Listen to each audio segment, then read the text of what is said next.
It's the internet. You're busy. Let's do this for July 22nd, 2024. For the next hour or so, let me help you sort through the world of gaming on Game Mess Mornings Live with me, Jeff Grubb. Today, a new game update references the next PlayStation, and a dad who has been dead in a volcano for the last 5 years is back in Tekken 8. But first, please join me in welcoming today's co-host to Game Mess Mornings. It's Mike Minotti, everybody. Mike, how are you doing? What's wrong with us? Okay, look, I think we should get into what's wrong with us. We definitely should. But what's wrong with Nintendo? That's a good question. Okay, so I was like doing stuff around the house, and then Mike was still streaming, and he had started streaming Nintendo World Championships last night. And I think I got on and started streaming at around 1 a.m. is when I started. And then ended up doing about a 4-hour stream. So we were up to we streamed till 5 in the morning, which is when the first weekly event in Nintendo World Championships ended. We were trying to, get our best times in that moment. Yeah, we had to maximize our time. Exactly. So it was a good use of our time, personally, I think. We're smart, responsible people. There is no leaderboard for all the events, cumulative. What the hell is wrong with them? What's again? It's I guess they never said there would be. I just assumed that's how it would work. Right. Why wouldn't it work that way? It's such a good idea. This is such a good format for this sort of thing. If they would just do a couple of small things. Obviously we've been talking about leaderboards a lot for every little event. Ghost Data would be great. But I'm at the very least, I'm like, oh man, okay, no, we'll have this weekly event, and you try to set the best time on these 5 events, and then there'll be leaderboards for all those 5 events. Actually, I wasn't even sure if that would be the case, but that is what you do get for the global and the year you were born. And then I was like, okay, and then we'll get, just for all 5 events, the time put together, and that'll be your real ranking. In the actual Nintendo World Championship. Right. That is just completely, there's nothing even referencing something like that. So I was just like, oh my God. All right, whatever. I still had a really good time, but the game could be better with just so many tiny changes. It's weird because it's I guess the next one's well, I guess I don't really have to worry about my time on each of them. It's I could really just focus on one, which I don't know if that feels good. But what was your highest rank, by the way? I think I got 16th on Mushroom. Wow, really? Okay. Yes. Damn. Yes. That's so pretty amazing. Yeah, that one's hard to, because you could do that quick start thing, but the quick start thing is hard to pull off. You have to do that and then immediately do one of the hardest little platforming things to actually get that 3.56 in the first place. So I could see why only 15 people in the world were able to pull that off. And get a faster time than what? Because I had 3.66, so tenth of a second more than you, and I was not in the top 100 for that one. So. Jeez, okay, yeah, I bet there's quite a few people tied for 3.56. That must be kind of what's happening there. And then for my birth year, which again, that's there's the 2 leaderboards, global, and then the year you were born. The birth year ones, I do better in those. Yeah, I got 2 first places on that. So really, yes. Dang, which ones? Mushroom, and then I think Evasion is Key. I got first. Yeah. I was trying to do better. Evasion is Key is the only one that wasn't in the top 1,000. I was trying to improve on that one, and I literally ran out of time. I got kicked out. So Zelda, the Zelda one, I was just out of the top 1,000. I think it was 1,100 or something like that. So yeah. Yeah, that one I worked to get a little bit better. I wasn't in the top 100 on that one still. My best one was 94 in the Metroid one. But in the leaderboard, I can, because I'm 94, and it shows me the 4 above and below me, so I can literally see you on my screenshot of it at number 91. Yeah. So even my best one is ruined because I see your stupid name with your stupid pickle icon. Yeah, let's go pickle. You can't even scroll the global leaderboard either, right? So you can't go and look and see who else is on there. We couldn't go searching for Dan's name if we wanted to. No, the one thing you can do is you can watch the replay data of everybody who got first place in the 5 events. So that's something. Okay. It's kind of funny to see oh, that's what they were doing. Oh, right. So there's that. I still had a lot of fun doing it, and it is still, I feel good. Oh wow, because this Metroid one, right? Rank 94. It tells me 43,233 people did it. I'm in the top 0.3%. Oh, good. All right, good. Yep. That's yeah. I gamed. Yep. Sure. We definitely gamed. There's no one that can deny that. No. Yeah, it's a little frustrating though. It's like they have the ability to share ghost data. Like, of course they do. I think here's the thing about this game. We'll move on in a second, everybody. Happy Monday. We're going to get into the gaming news here pretty soon. Don't worry. Not like there's a ton happening again. It's a slow time of year. I think they have the ability to do all the things we're asking for in this game. I think they had these features in the game and decided for whatever reason to turn them off or not include them or hide them. So like per event leaderboards, I'm sure we're in there at one time and they just were like, okay, that doesn't serve our goal with this game, whatever, to make it a party game, to make it feel like some other kind of event. And then the ghost data, same thing. I think they have the ability to share that. Clearly they do. And they're just like, no, we don't want people like obsessing over that. I'm like, let me obsess. I'm going to do it anyhow. Just let me do it in the game. It's frustrating. All right, let's explain what we do here. Most weekdays, I, Jeff Grubb, will help piece your gaming life back together. That includes breaking news and maybe even some of our own original reporting. For all these topics, I'll get the input of a bona fide expert who will make me look smart. If you are watching live on Twitch, welcome. You can always listen to the show later on podcast feeds by searching for Game Mess Mornings or find the RSS on giantbomb.com. You can also catch the show later with chapters and timestamps on YouTube. Hello, YouTube.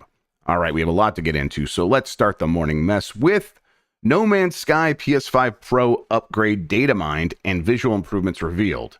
That's right, there's a PS5 Pro upgrade within the data here. We'll get into that. This is from Solal Awan at Twisted Voxel, who writes, Hello Games, No Man's Sky has received a significant update recently, and a data mine of the update files has revealed specifications for a potential PS5 Pro upgrade.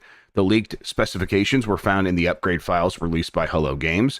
This patch includes a customized graphics preset for new hardware codenamed Trinity in the update files. The codename aligns with the rumored internal name for the PS5 Pro. The first image is for the Trinity graphics preset, while the second one is for the PS5, and there's images in the story that reference this. Based on the graphics preset, the visual improvements for No Man's Sky do not seem to be substantial.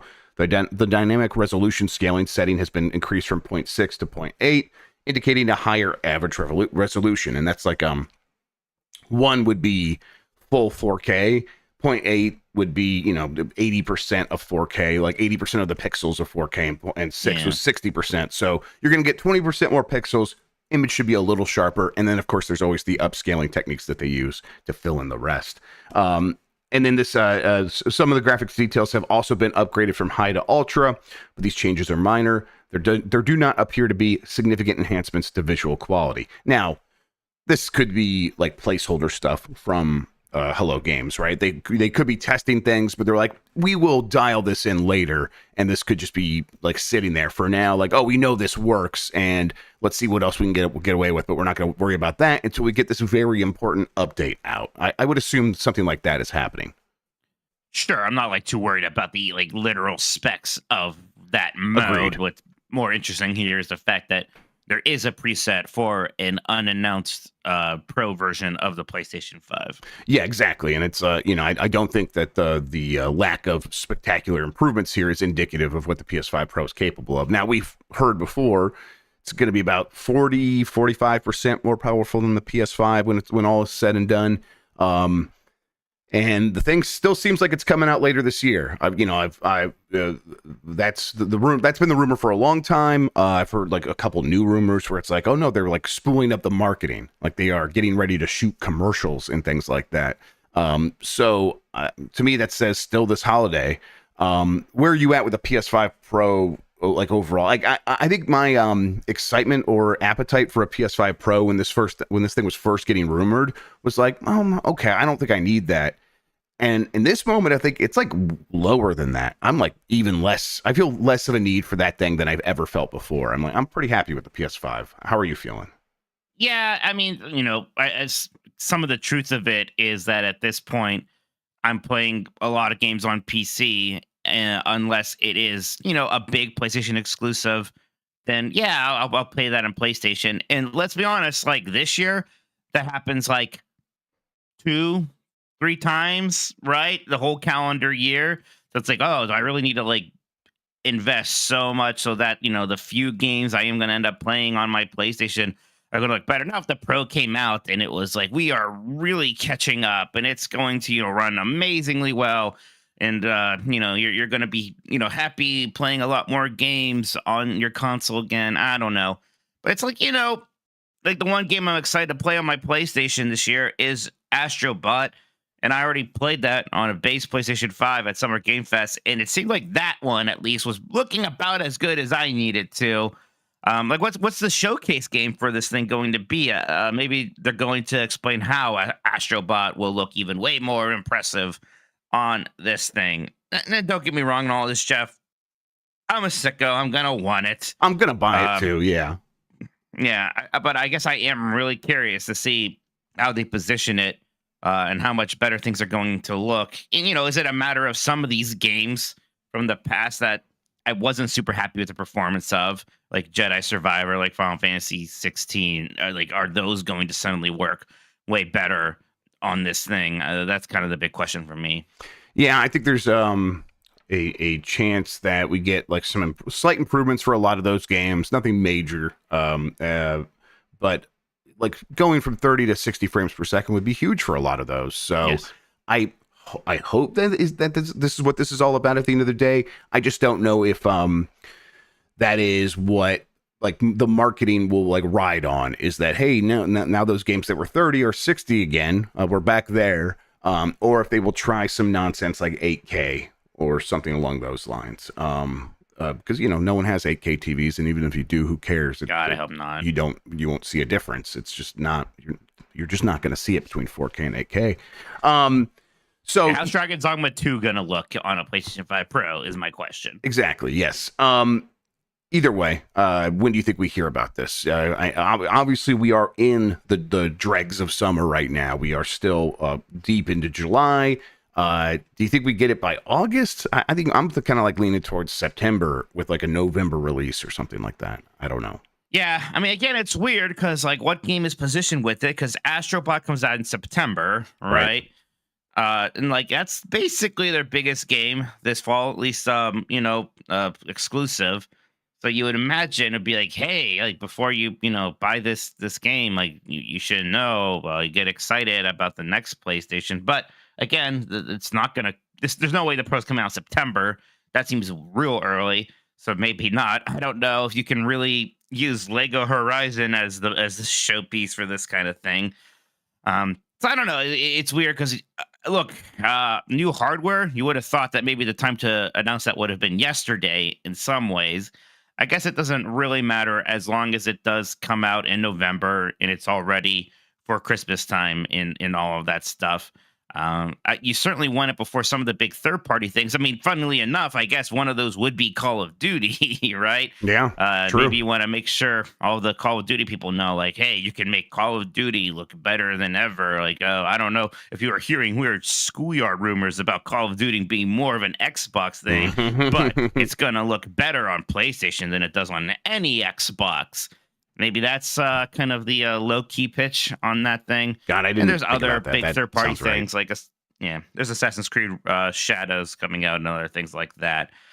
So maybe that's going to be the pitch. Is a lot of this third-party stuff going to look much better on here than the Xbox? Although I don't know how much more marketing they need to do to convince people that they should have a PlayStation instead of an Xbox. It seems like they've been winning that battle. Right. Maybe there is like some lingering concerns about Call of Duty. You're right there. Like, because when you start saying Call of Duty, I'm like, Call of Duty looks great on everything. It's just that game's always run well. Is that really going to make a difference? But you're right. That could just be a perception thing. We're like, hey, no, you should get the new PS5 Pro, and that's coming out right alongside Call of Duty. You should associate those two things, and you should stick with PlayStation. Reinvest in PlayStation. Don't go over to Xbox. Not that I think that's some great concern for Sony, but maybe that is part of what is informing their strategy here. I mean, again, I think the whole reason you do this is because, you sold so many PlayStation 5s, and one way to sell more PlayStation 5s is you got to make a new SKU, because you have to get the sickos like us who will just buy a new one to get in, and then maybe they're going to give their old PlayStation 5 to a friend, a family member, and now that's somebody else in the ecosystem who is at least buying games. Um, yeah, it's funny how in the start of the generation, I was like, I don't think they need to do that anymore. And then as we kind of got into, I don't want to say a stall, they've been selling PlayStation 5s, but they clearly haven't been selling as many as they would maybe want, or there's been some in the last couple concern. of months, yeah. Right. And that's largely tied to, a very slow software release calendar for them this year.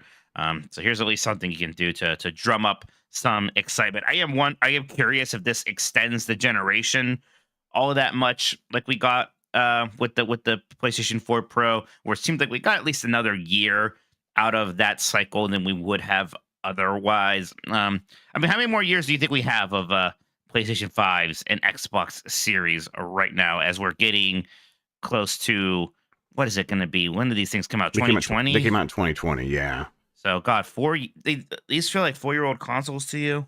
No, they don't ever feel like 4-year-old consoles to me. I guess they're starting to feel a little bit older in my mind when I think about them. But they're 4-year-old consoles. I don't think that means the original Xbox got replaced by the 360 after 4 years. Yes, it was done by now, basically. Yeah, I think that when I look at like how much longer these things have, it varies between Xbox and PlayStation, but somewhere between 2026 and 2028. I think we get replacements for both by around 2028. So that means the Pro has to come out this year, because you can't have I guess you can. They did the Xbox Series X or Xbox One X over at Microsoft, where it's like there was 2 years of the One X before they got replaced.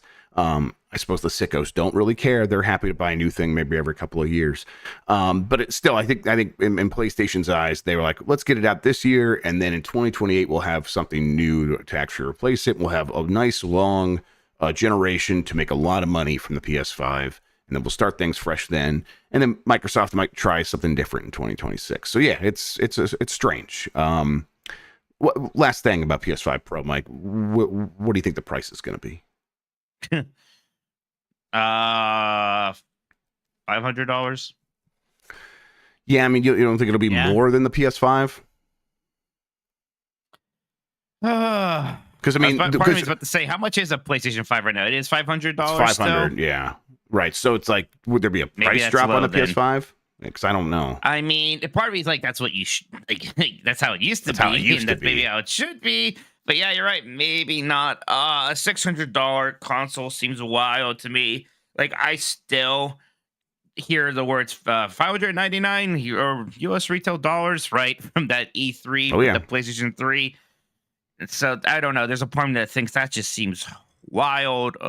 But they might just be positioning this as a real premium thing. And, they might do weird things. Gosh, I saw somebody in chat say, like, are they going to plaster AI over this thing? And, man, if it is just using upscaling, I could see them, because maybe they're going to position upscaling as a bigger deal here. I mean, it could be the PlayStation 5 AI or something like that. Or at least the words AI is going to be on that box. So that's some way they can make it seem like it's some expensive, super futuristic thing. Yeah, I mean, somewhere between $500 and $600. It'd be bizarre if it was even more than that. Yes, I don't think it'll be much more than that. I think probably 600 now. Although I'm not like dead set it'll definitely be more than the PS5. Like a year ago, if it came out in that time frame, definitely it would have been a lot more. But as we are slowly coming out of inflation, hyperinflation, I should say, it is starting to feel like companies that are obviously raising prices on devices and continue to try to take profits are looking more and more out of touch. And maybe there's a chance that Sony feels that pressure and tries to avoid it. But usually my default here is companies will get away with whatever they can get away with. And I bet Sony still feels like they can get away with charging $600 or more for a PS5 Pro, especially when they knew who the audience is. After the PS4 Pro, when they saw who actually showed up to buy that thing, they know it's the sickos, and they know that the sickos will probably pay a little bit more than everyone else. All right. Yeah, but I mean, you can, always price yourself out. Yes. The 3DS had that problem way back when, and they had to course correct. And as soon as they did find reasonable price, I was like, okay, nope, this is selling just fine. It really was just overpriced. I wonder if maybe they're a little scared to go to 600 and 550 is maybe more of a happy medium here between the original price and a higher price.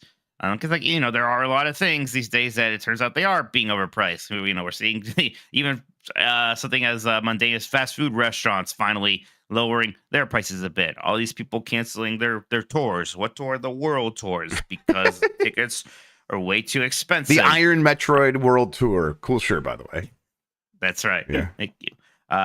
So I don't know. I wonder if like they're a little scared to go to 600, but you might be right. They might know this is for the sickos. They're going to be willing to spend it. I'm going to be curious to see what the marketing push for that is, and like what the side by sides are actually going to look like, because it's always been diminishing returns, and you imagine that would be doubly true for just a mid console refresh like this. I said last question was the price question, but I want to ask this now. You fucking liar. I am a liar, and yeah, you just got to deal with it. Is there any chance it's not called the PS5 Pro? Do you think it could be called something else? Or the PS5 AI? I Yeah. mean, there's a chance. I think it'd be kind of wild to not just go with the PlayStation 5 Pro. It Agreed. makes sense. Everybody knows what that means, and that is so difficult with these things. And the reason I ask is, and this is meaningless, so don't go like running with this, but when I heard some of those rumors about, the marketing's spinning up, one of the things that like a code name for on the marketing side, because clearly the internal code name is Trinity, was PlayStation 6.0. So listen, I think that's just marketers. I think that's them not fully understanding what they're dealing with. That would be wild if they try to position this as the PlayStation 6 or or even anyway. like, what if they did call it like PlayStation 6.0? Like, that would be weird. I don't think they're doing that, everybody. Let's be very clear. I don't think that's what this is. I think this is just, you just say something to the marketing team and they're like, well, okay, this is the next PlayStation, so 6.0, let's go. I don't know. Oh, now I'm worried. Yeah, I mean, I don't think Sony's gonna suddenly start like trying to shake up the way console generations work. It's been working too well for them, so I just don't think that's very likely. Something like that would be wild to cannibalize maybe your next system or kind of throw people off like that just to get a little bit more juice out of this one. It would sell better, right? Yeah, it would sell better if you called it the PlayStation 6, and I can understand that temptation. But it's a bad idea. It's a different thing if you're saying after 4 years, hey, give us $600 for the next real PlayStation.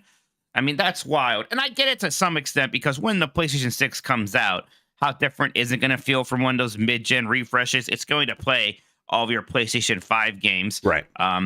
So much of that's just going to depend on arbitrary things they decide, like changing the UI, like changing the way the controller looks, and things like that. Like, are they going to do that with this? No, I assume that it's going to, just use the PlayStation 5 controllers. I assume it's going to be the same exact operating system and things like that. If you're going to have the 6 in there in any way, shape, or form, expectations are different. Yep. That would be a wild idea. It would probably be a blunder based on what this thing's actually going to be and the disappointment that would probably follow. So yeah, you're right.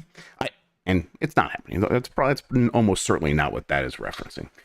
No, be a good way to make a lot more PC gamers in the world. Yeah, a little bit. All right, next story. EA Sports College Football 25 sold 2.2 million $100 copies with early access. This is from $100 copies. Okay. $100 copies. This is from Sophie McAvoy at GamesIndustry.biz. EA Sports College Football 25 sold over 2 million copies of its premium edition, which offered access to the game 3 days ahead of launch. The publisher announced on Friday that 2.2 million players had gained early access to the game. As noted by IGN, the only way to gain access was to buy the deluxe edition on console, which retailed at $100 compared to the $70 standard edition. I would take some potential issue with this, because you could play the 10-hour demo and so get access to it by having EA Play, and that you get that by having Game Pass Ultimate. So I bet lots of people did buy this game, but I think there's probably a significant portion that actually did gain access to it through other means.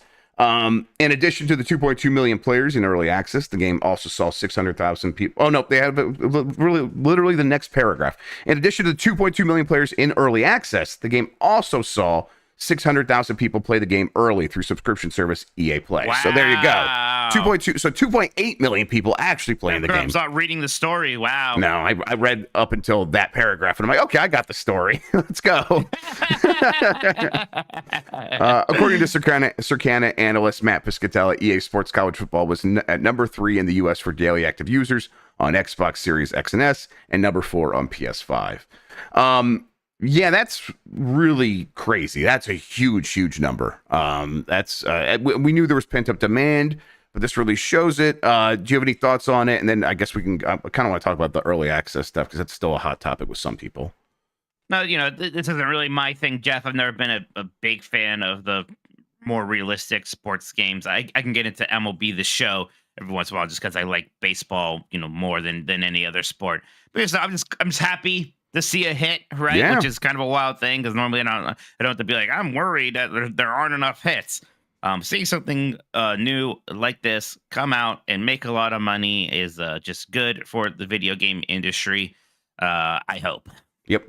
And then the game is selling a ton at $100 a piece. Yeah, that's wild. I mean, obviously, this method of early access and paying to get the game a few days early 100% is here to stay, right? How do you feel about it? Because personally, I'm not bothered by it. I'll just wait if I don't want to pay that money, and then I'll get it later. Now, that said, I know we're on a slippery slope a little bit, and that this signals to the companies that people are willing to pay more money, so maybe this could lead to price increases, and that I'm not happy about.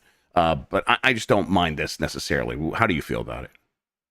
No, it is a bit more monetizing the sickos. It's something we've seen in lots and lots of other things. MMOs have been giving early access to people who, it's either usually get the more expensive edition or at least pre-order, right? Right. Something like that. Now, again, if it's just a matter of, hey, you could pay, more to get in early, I'm not going to feel a whole lot of pressure there unless it's like, something I'm really excited about. And there's other things in that more expensive version that I would want anyways. Or it's such a big deal to me that I don't mind splurging a little bit. I'm not going to be upset that some people are playing a game 3 days earlier than me. I can wait. I could do something else. I could kill more time playing old Nintendo games, right? Again.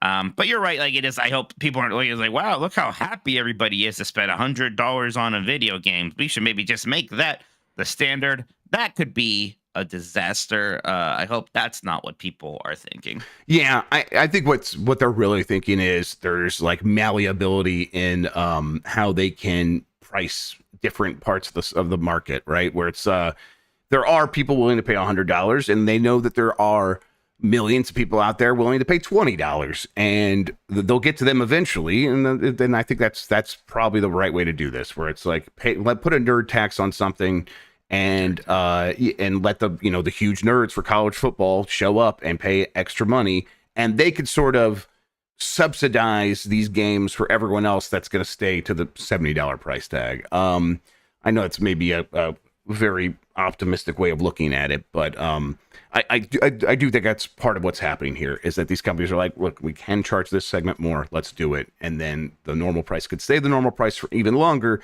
because we are finding ways to make more money from these games in other ways. Yeah. All right, let's see here. Let's take a quick break. When we get back, plenty more headlines to get into right after this.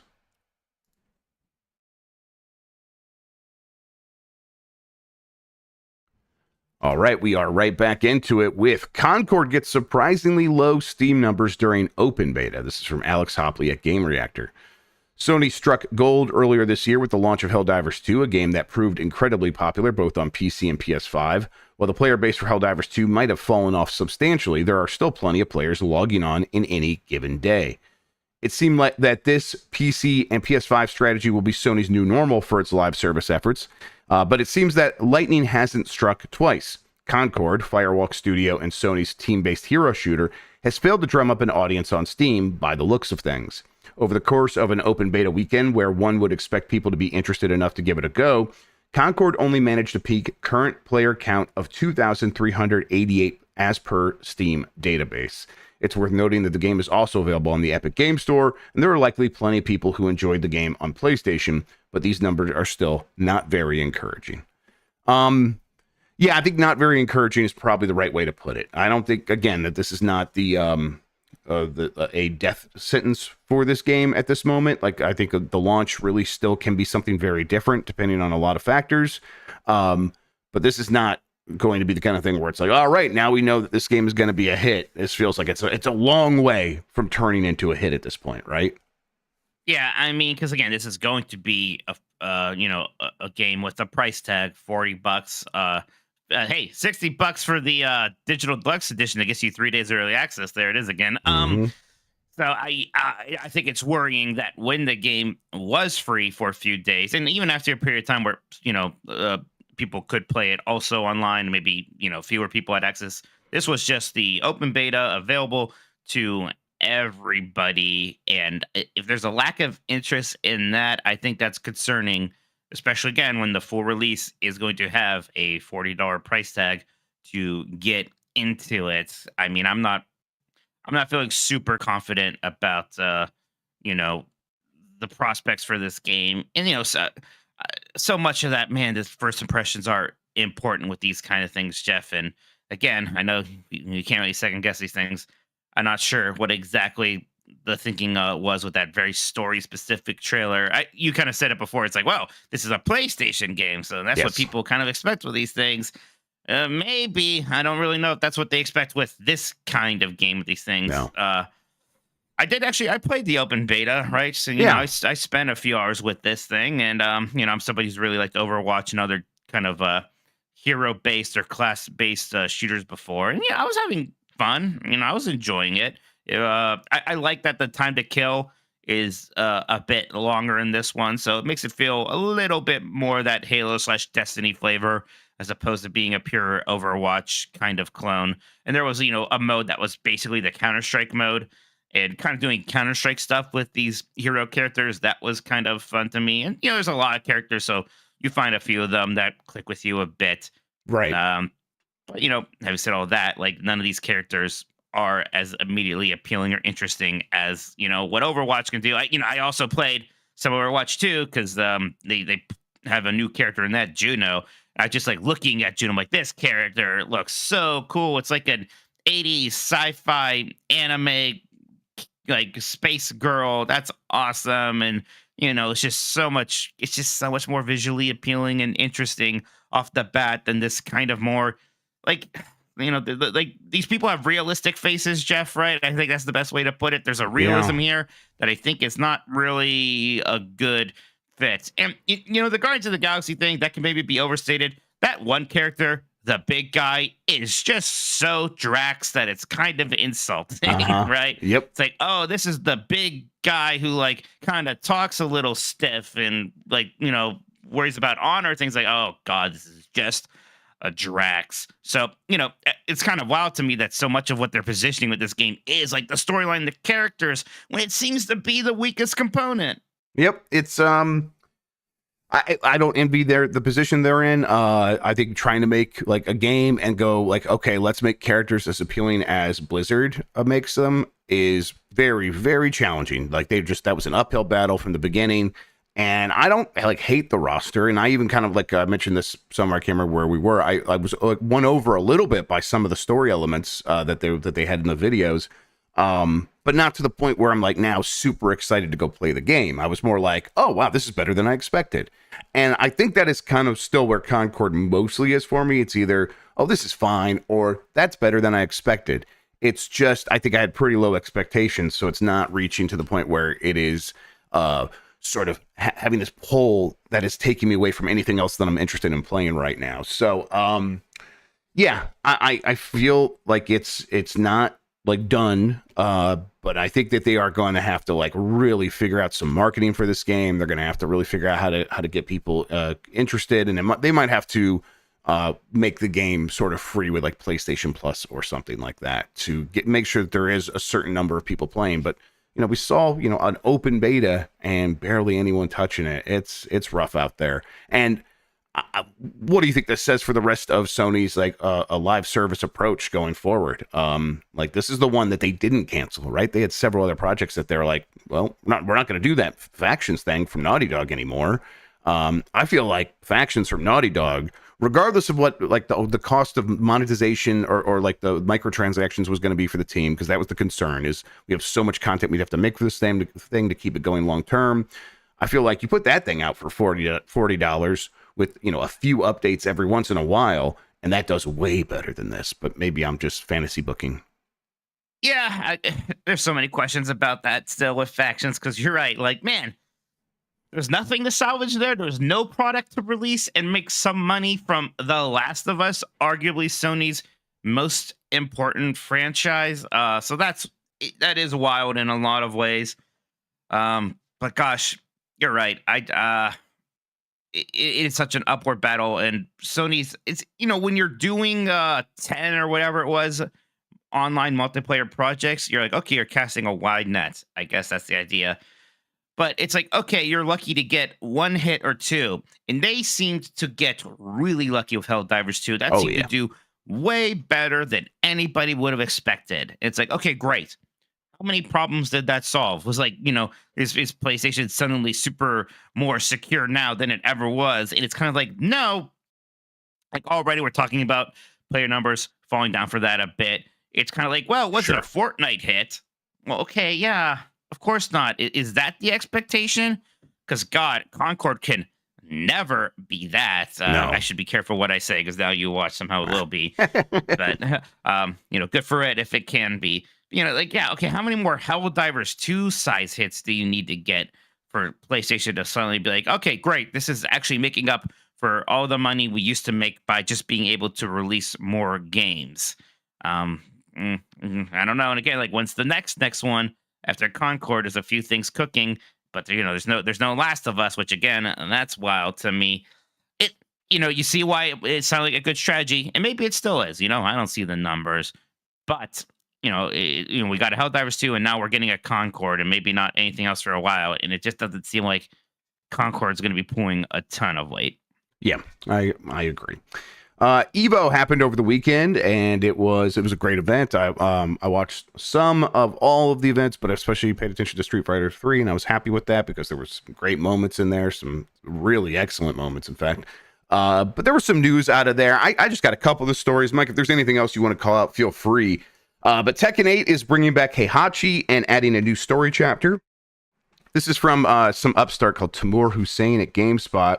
Bandai Namco has announced Heihachi Mishima as the next DLC character for Tekken 8 and revealed that for the first time in the series' history, a new chapter in the story mode will be added to the game. The extra story content will delve deeper into the ongoing feud between the Mishima and Kazuma families. The announcement was... Finally, we're going to talk about that. Wow. I know. It's been overlooked for far too long. The announcement was made during EVO 2024, at which Tekken 8 was a major attraction for players wanting to compete in high-level battles and viewers who want to see the best of the best duke it out in a fighting game. Heihachi is a fan-favorite character and one of the main antagonists of the Tekken series. His arrival follows Eddie Gordo, a DLC character that is already available, and Lydia Sobieska, who will be... Poland president. Yes, who will be available widely from July 25th. Heihachi is expected to be available in fall 2024. Hey, we kind of knew this was going to happen eventually. But I don't know what's the grunts? I don't know. Am I funny that he about to say it? I did this a little bit when they did M. Bison also. Fighting games always do this. They always kill off the bad guy because, well, you got to kill bad guys at the end of things. And they're like, shit, the new one's out. People were probably going to play as that guy because, he's a popular character.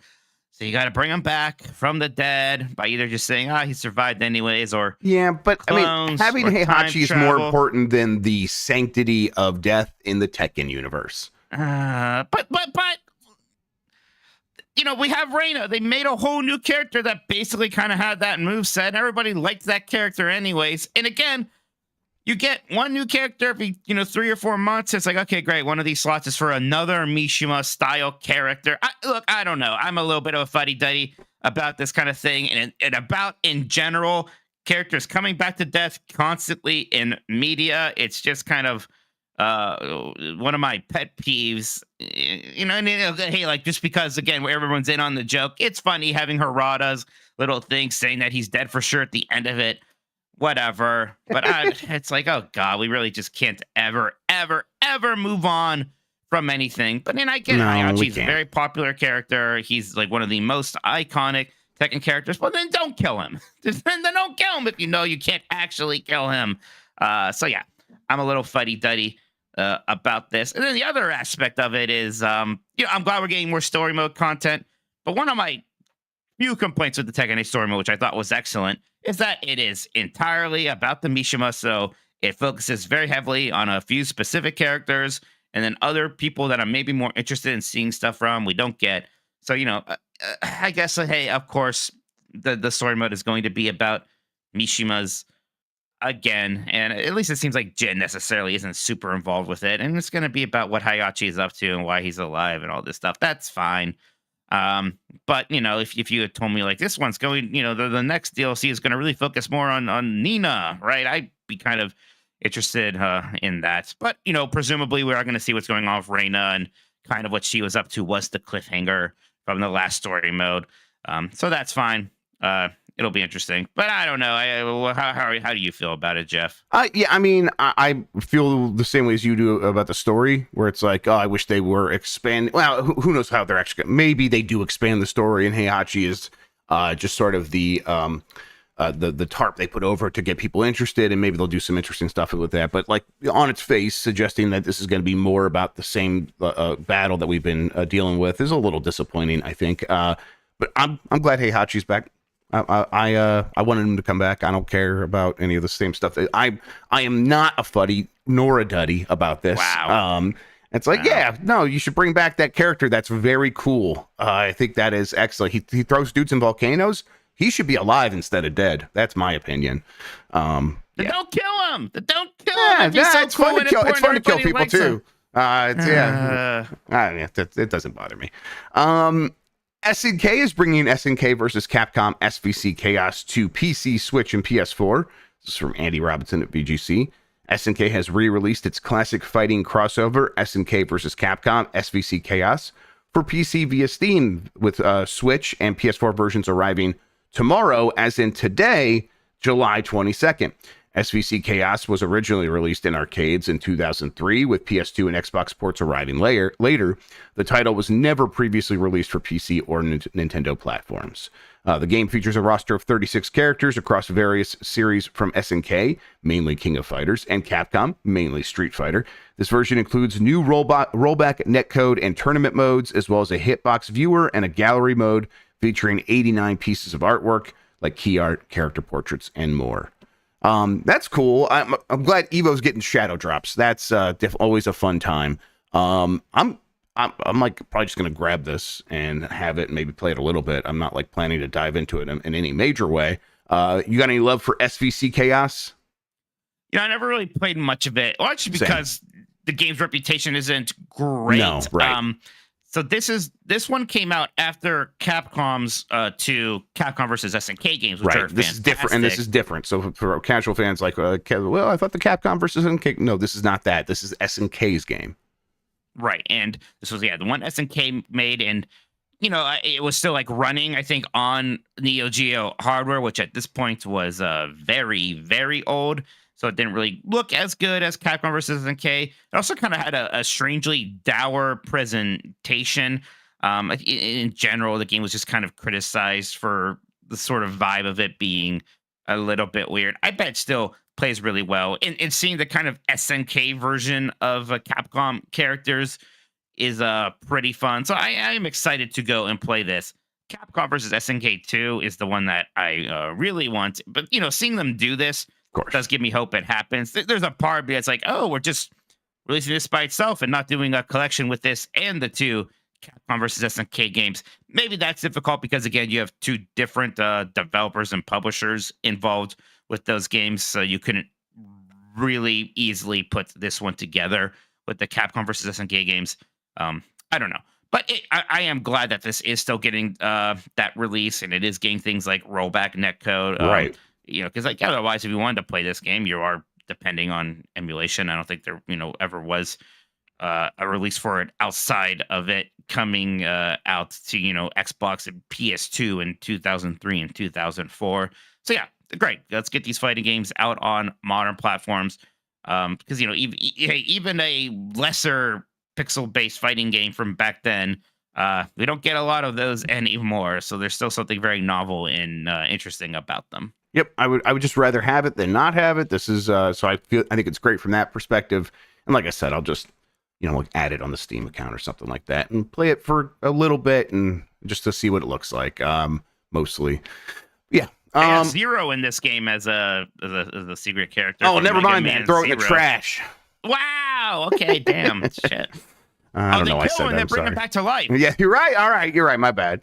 There you go. Now you're interested, you piece of shit. Yeah. All right. Listen, they did something interesting with the character. They killed him and brought him back. They've never done that before. Capcom's dream is to make more Marvel crossover games. This is from Virginia Glaze at Dexerto, an all-times games journalist name. Shuhei Matsumoto, producer of Street Fighter VI and the Marvel vs. Capcom fighting game collection, spoke with Dexerto in an exclusive interview where he shed some light on the future of the MVC series. Basically just said, we want to do more. And we've been hearing them kind of like suggest this recently. It's like, hey, yeah, this is definitely something we're looking at. Capcom... someone in chat said that SVC Chaos came out at SNK's lowest point. We're right now at Capcom's highest point, and them just like talking like, yeah, maybe we want to do some more crossover games has me like super excited that this is something that is going to happen and probably be amazing. Are you getting your hopes up, Mike? Oh yeah, absolutely. Because okay, so they want to do it. Well, who doesn't want to do that with Capcom right now? Like, if I'm a Sega or something, I would have been on the phone yesterday. Oh, yes, SVC. There we go. Look at a new SVC. SVC 3, yeah. Sega versus Capcom.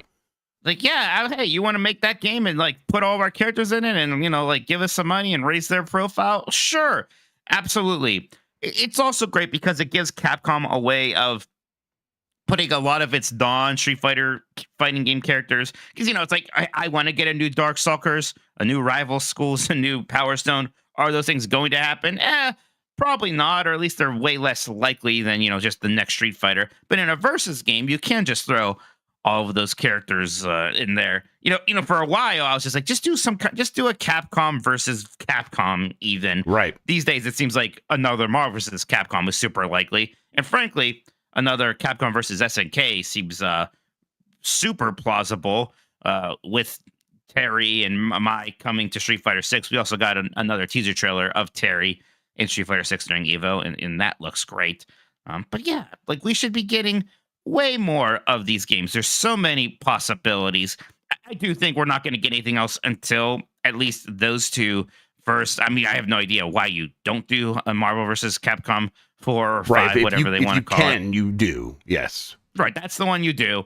And you probably also do a Capcom versus SNK. But there are so many possibilities out there. I mean, they once did a versus a Tatsunoko. I still don't even know what that is.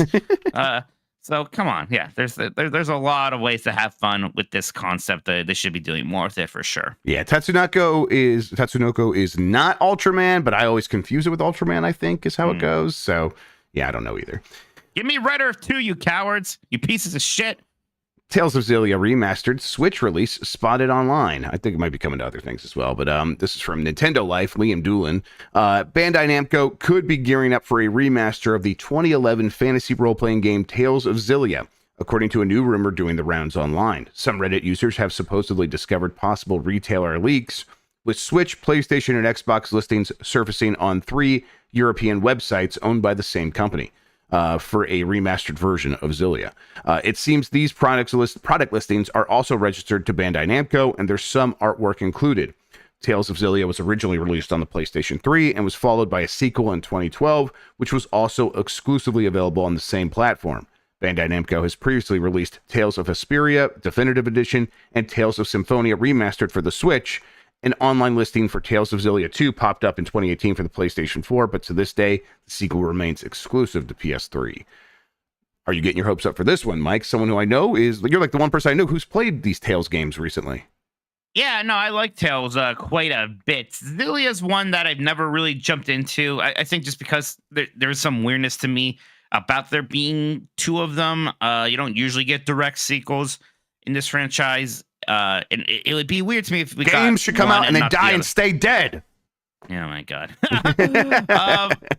Yeah, I like if you're gonna release these games, I kind of hope you give me both of them at this point. But this would not be shocking. They have been remastering a lot of the Tales games. You got the very good Vesperia remaster, and then the terrible Symphonia remaster. That the Symphonia thing was a weird situation there with not having the source code of the better GameCube version. So right. According to them, they have to release the bad 30 FPS lame PS2 version. I guess that's how it works. I don't know. I guess I'm a little weird. We're getting this before Tales of the Abyss, which is a beloved entry that came out sort of in between Symphonia and Vesperia. That had a 3DS port back in the day. So maybe in their minds, like, oh no, we already did something with that one not too long ago. Even though I think what most people really want is to be able to play it on modern home consoles, or at least on the Switch. But no, like Xillia is going to happen sooner or later. So yeah, I'm happy to see them do this. Yeah, the Tales of games I always thought looked pretty and interesting as someone who was not super into RPGs, but was paying attention to all the games released for GameCube, because not that there was a million of those. So like when Tales of, was that Symphonia came out on GameCube?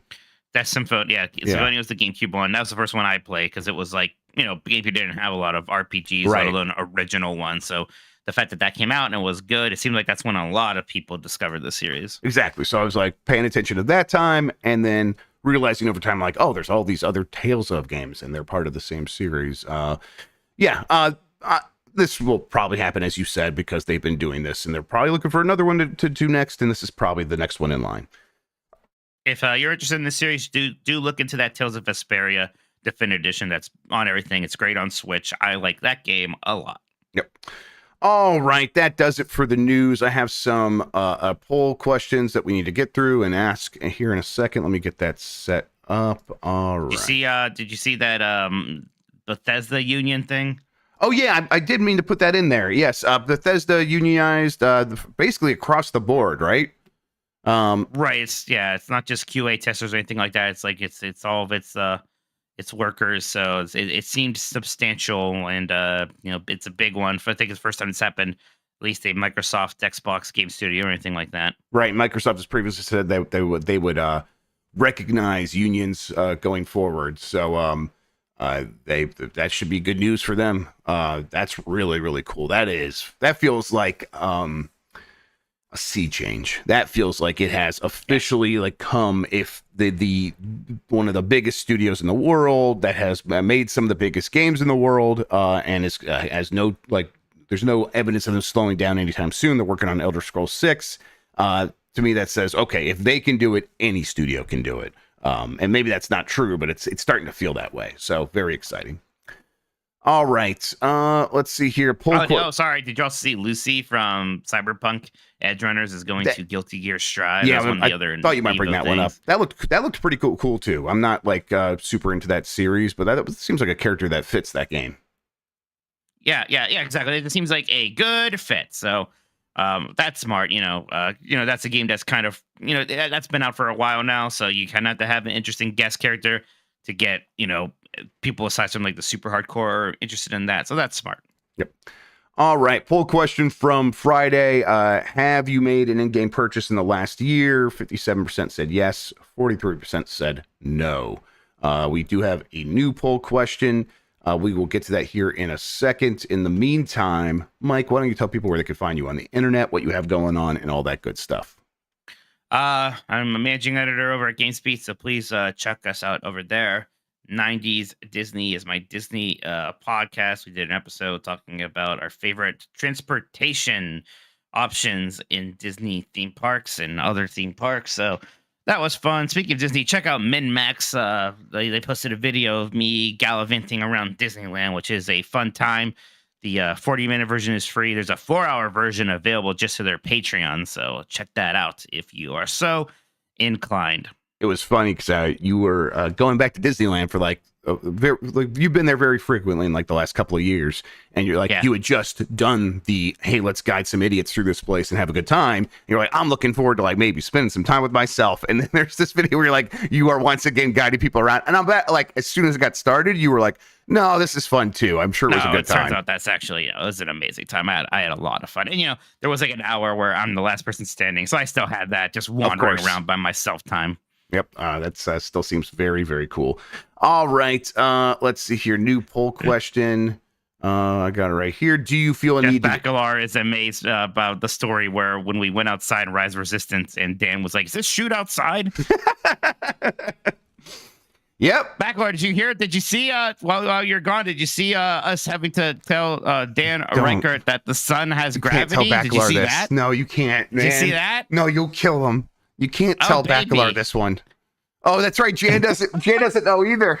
Oh, you guys missed that, huh? Oh, yeah. You gotta spare our boys. It started because he was like, oh, if I had like a little bit of the sun in my room, that wouldn't kill me, right? And we were like, of the sun. Definitely would. A spoonful of the sun. He's like, the sun's just lava, right? And we're like, no. Then he kind of wouldn't believe us. And then he's like, I try to explain that the sun's just always exploding. He's like, well, that doesn't make any sense. It doesn't look like an explosion. He's like, I'm looking at it right now. It's not exploding. Yeah. And I was like, well, that's because of the gravity. And then he said, the sun has gravity. And then we just kind of got sad. Yeah, I got real sad. I got bummed out. That one doesn't feel good. Not like this. It was a good time. Jan's going back on vacation. Yep, this is what I was worried about. All right. New poll question. Do you feel a need to upgrade to the PS5 Pro? We will You mean the PS 6.0? Or the PlayStation 6.0? Sure, why not? We'll get the results of that and discuss it on Game Mess Mornings on Wednesday here on Giant Bomb. Speaking of Giant Bomb, it should be mostly a normal week in a lot of ways. I know Jan's got some Comic-Con stuff happening here and there, but we'll have Bombcast. We will have Blight Club. I don't think there's any reason Blight Club wouldn't happen. So we're good on Blight Club. Expect Blight Club. There could be a new Jeffs, things like that. Voicemail Dump Truck. If you didn't listen to that last Voicemail Dump Truck, you should. It was a very good one. Everyone was on the top of their game. We'll have UPF, BCR, all that kind of stuff. Maybe a Power Bombcast in there. Who knows? We'll figure it all out. Let you all know. Maybe some more Nintendo World Championship stuff. Yes, now that we can kind of get all together and do some stuff. Yes, that sounds like a very good time. Now we know how it all actually works for sure. Yep, 100%. All right, let's see here. We did the poll question. Mike, thank you so much for hanging out with me today, talking about video games, man. I really appreciate it, especially after staying up till 5 a.m. with me. Yep. Great decisions were made all around. Yep, absolutely. You can always get more of Mike over at GameSpeed, everybody. Check him out there. All right, I think that's going to do it for the show. Let's get out of here. Until next time, you're the best audience in gaming. Have a good one. Take care of yourself, and goodbye. Bye.